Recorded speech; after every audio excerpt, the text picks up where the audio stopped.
The Joe Rogan Experience. You know, so you know, I've actually been shadowing Mike for Mike Tyson for like the last. I'm good friends with his manager Rob Hickman, and just the stuff that they're doing at Tyson Ranch, man, is it's pretty cool, man. Yeah, it's really cool, right?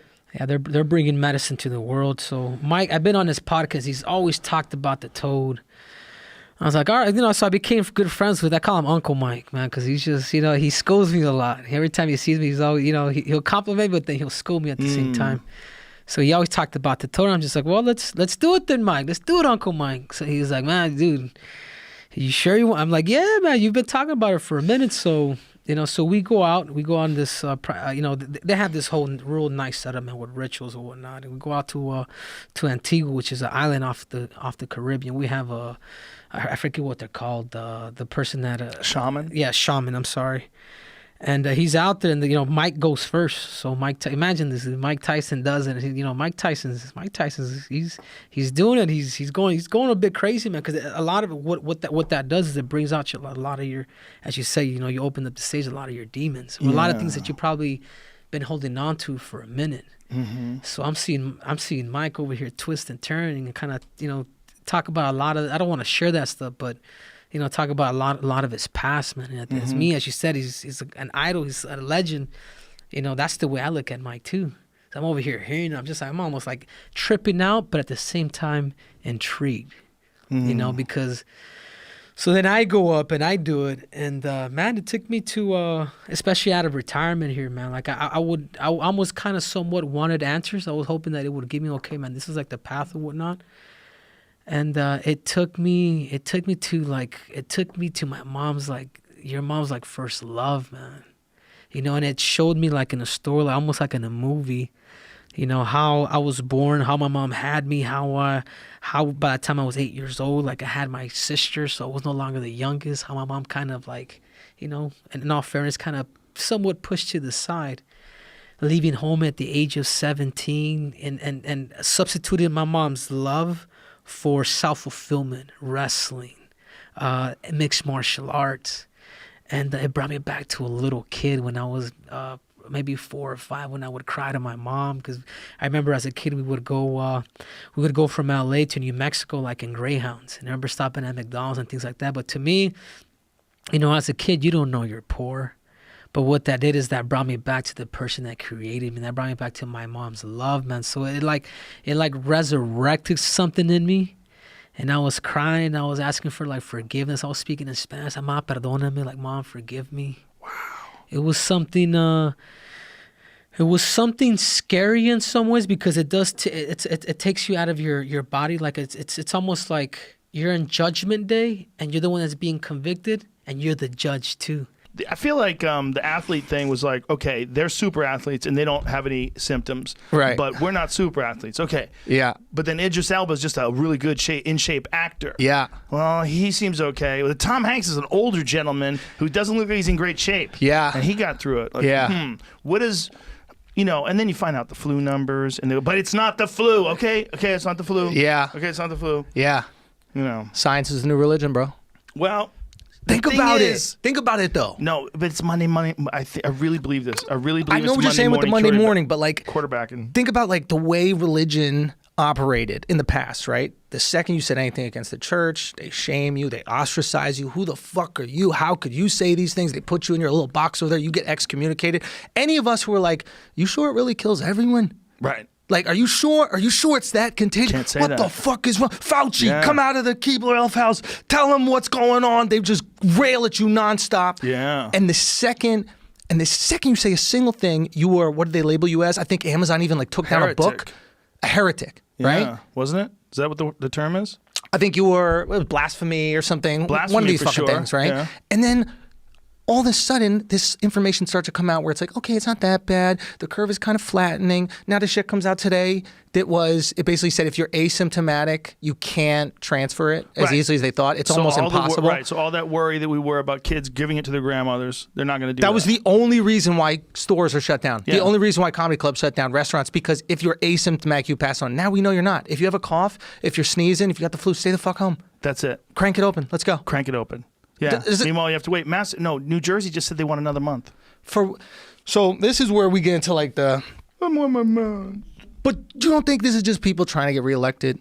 It could be, but it could be people who are scared of people dying on their watch. Because now it's not the economy that gets you reelected, it's people dying on your watch. Well, if someone comes along and says the reason why X amount of people died, it could have been much less if you had just done the right thing and kept those people safe and kept everything closed for another month. You, in your career, you were known for lifting large amounts of weight, too. Yeah. Like I was saying, I started powerlifting when I was in high school. I had the gift of strength. I was pretty strong in high school. All throughout my college days, and it was just something that I think I was kind of born with it a little bit. Because you don't just start lifting heavy weights like that all of a sudden. You have to have you have to have some kind of natural talent for it. Well, there's some crazy photos of you during the Mr. Olympia days when you were a police officer. Is that you? Look at that. Yeah, that's me in the 9th grade on the left, and that's me winning. What happened to your arm on the left? You got a cast on. Yeah, I broke Fuck somebody up? Yeah, no, I kind of fucked myself up. I was playing football, and I think I fell on my wrist or something and cracked it or something. And that's me winning the Mr. Universe, turning pro in the middle. And that's me winning the 99 Mr. Olympia far right there. Wow. Damn, you were big. Yeah, I was kind of big a little bit there. A little bit. Well, I got a lot bigger than that. That was my second Olympia. I only weighed about 255 there. What's the biggest you ever got? I was 295, my 7th one. So I put on a little bit more weight as I got on up there. But is it one of those things where you just kind of have to keep up with everybody else and everybody just keeps getting bigger and bigger? No, it was that thing with me. I was trying to distance myself from everybody else. So I kept getting bigger and bigger so nobody would catch up with me. And what a lot of people don't understand is you see me big up there like that, but, it took a long time for me to get there. That didn't happen overnight. I put on about 5 pounds of muscle, between 5 and 10 pounds of muscle a year. And that came from all that, that heavy lifting, a lot of eating. A lot of eating. What was a standard meal for you? I mean, it wasn't a lot to me, but if somebody, normal try to eat it, it'd probably be a lot. So I eat probably like a pound of chicken, grilled breast, with half a cup of rice. That was a normal meal? Yeah, that was normal. And how many of those did you have a day? I had about 6 meals a day.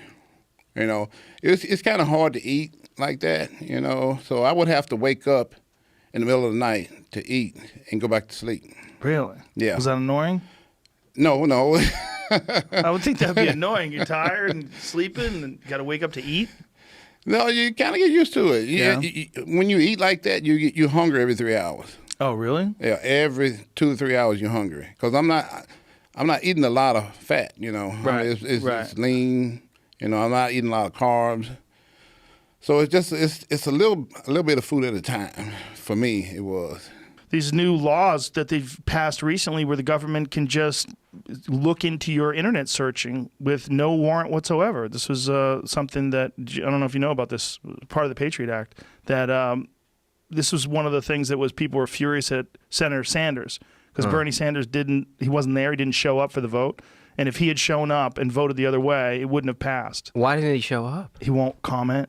Oh, wow. He won't. He's been reached out for to comment on it. He won't comment on it, but it's very disheartening. And a lot of people who are progressives are furious at him, and they feel very, very betrayed by this. Because now no one even knows. Like, you didn't know, right? Most people don't even know. Well, the government can now look at all your dirty little searches. I don't care about that, though. Like, but you should care. It's a slippery slope, right? Is that the fear?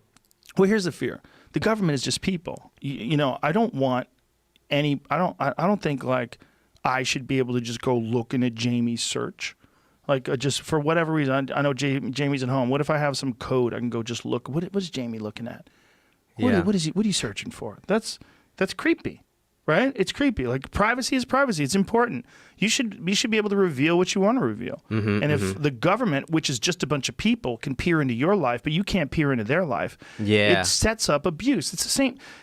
Like it's power. It's the same thing you see with cops, right? All this shit that you see with cops, for sure, racism is involved. But you know what else is involved? Power. When you see that old man get thrown to the ground, the one that Trump said is faking it. That bashed his head, yeah. Bleeding out of his fucking head, and Trump's like... Very good actor, by the way. I mean, that's what Trump said.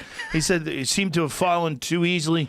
But yeah, he's fucking dead. He's an old man. Oh, God. The fact that he said that this might be Antifa, like, what? All of these conspiracy theories out there, as an actor, I must say, if any of these people are conspiracy guys, they're fucking Daniel Day-Lewis. Like, they are great actors. Like, you know, like certain times I even send like dumb YouTube videos of there's a funny YouTube video of somebody's girlfriend deleting his 2K NBA account.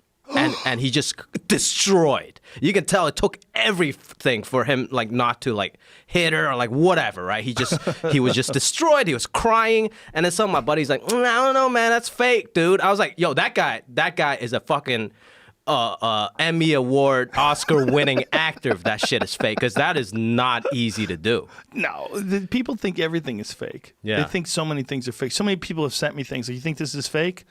I'm like, "Oh, Jesus Christ." Yeah. Some things are fake. Yeah. That old man falling the way he did and bouncing his head off the fucking concrete in the middle of a huge protest. Yeah, that was real, dude. Yeah. That's real. That's what happens when you push an old man. It was like 30 years ago, and what happened was we were in an off-campus apartment, and I can't believe I'm going to tell this story. I'm going to tell the quick version. Tell the whole version. No. Two of my buddies left to go upstairs. It was one of those, you know, those old fucking Boston. It looked almost like a three-family house, but it wasn't. It was one of those big ones that has all apartments in it, right? So they left the party we were on the first floor, and then they went upstairs. And like 20 minutes, they came back. One of my buddy's shoulders was separated. The other guy was flat lipping, and he had a flat top too. I remember he had this big fucking gash coming right down here, and blood coming down his face. And we were like, "What the fuck happened? What the fuck happened?" It was like, "We just asked this guy for a drink, and the whole party started beating on us." So this whole mob goes up the stairs to go fight the party, right? And I'm going upstairs like, "What the fuck am I doing with my big fucking head? I'm gonna get knocked out here." But I have to go because of my friends. So we fucking go up there, and we hear the party.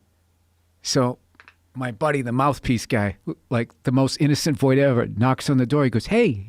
He's like, "Is there a party going on in there?" Right? And the fucking door opens up, and it was like a fucking Wild West movie. Like a saloon fight. Just fucking haymakers. I remember, I didn't even want to go in. I was so scared because I was like, oh my God, this is going to be fucking nuts. And just the mob just sent me in. And it was just like, everybody's just throwing. I remember this dude jumping over my back, punching me in the face, right? And the smoke fucking clears and it all settles. You know, it was all like fucking 15-second melee and it all fucking settles. And we look at the party and there's like 6 or 7 guys, 6 or 7 girls, and there's like a board game that's tipped over. And we had gone to the wrong party. Swear to God, I know this sounds like a joke. The real party where they got hit was upstairs. And I don't remember what happened, but they were actually rich kids and they sued my friends for going in, whatever the dumb shit they did. But no. We all went into the wrong party. And they were in there having like a couples thing. And they were playing like fucking Monopoly or something. And all of a sudden there was a knock on the door. Hey, is there a party? And then everybody just came fucking running in. Can you imagine them? That's what I'm saying. No, I felt that's why I didn't want to tell, because I felt really like, yeah, I felt bad.